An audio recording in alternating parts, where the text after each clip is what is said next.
One of the ways I practice living with intention is by preparing for a new week. I've settled into a rhythm. It usually starts with a cup of tea and a quiet few minutes to think.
Before I look ahead, I need to look back.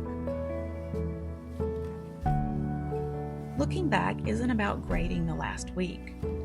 It's about discovering what the week has to teach me, if I'll pay attention. Every week starts with two simple columns, one for what went well and one for what did not.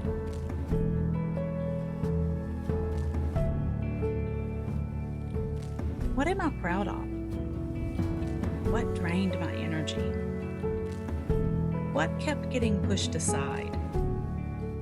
What mattered more than I expected?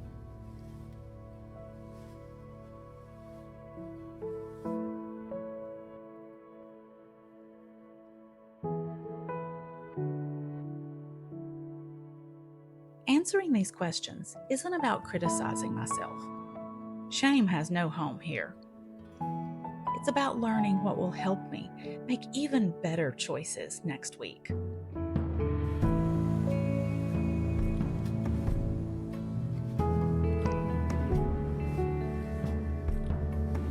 When something does work, I don't just hope it happens again. I ask how I can make room for more of it.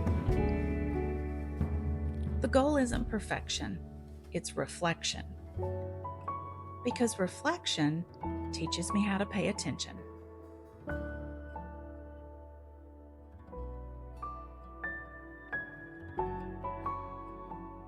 And this notebook is where I pay attention. To anyone else, it probably looks like an ordinary notebook. But for me, it's become one of the tools that helps me live intentionally.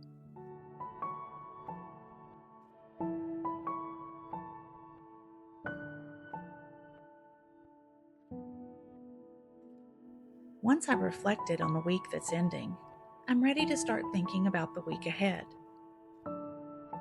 Appointments go in first.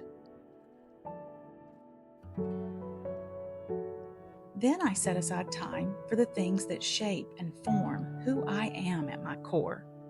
Reading, writing, creative work, time to finish projects, time to think.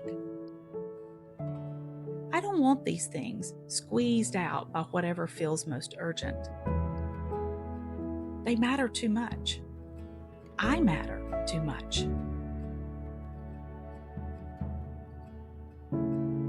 We all have things we keep saying someday to. Someday I'll read more. Someday I'll paint. Someday I'll make that phone call. But someday doesn't happen by accident. If it matters enough to stay on the someday list, maybe it matters enough to make space for it this week. My weekly spread holds the plan.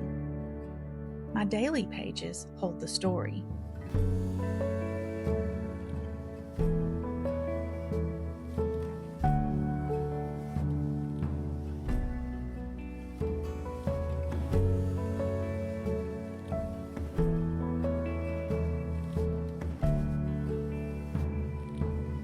For a long time, I wasn't able to keep a journal. Childhood experiences made writing feel unsafe. So I had to find another way. Now, I write with one question in mind. What would future Tammy be glad I remembered? Maybe it's a conversation, a lesson I learned, a prayer, something funny, a memory with my granddaughter, a lovely quiet afternoon, something I never want to forget.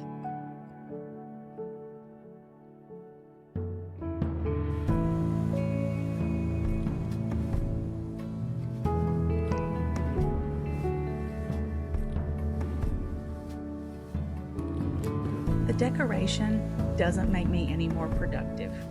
A little color, some washi, and stickers do nothing to the actual planning. But they do make the pages feel more inviting. Beauty, creativity, and joy invite us to come back to these practices.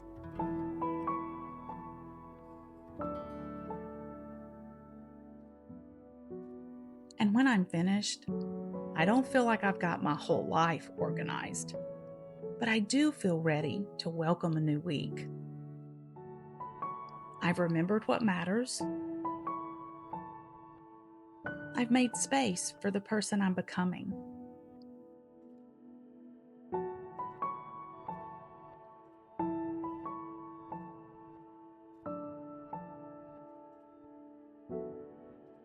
A fulfilled life rarely happens by accident. It's cultivated through the quiet rhythms we practice over and over again.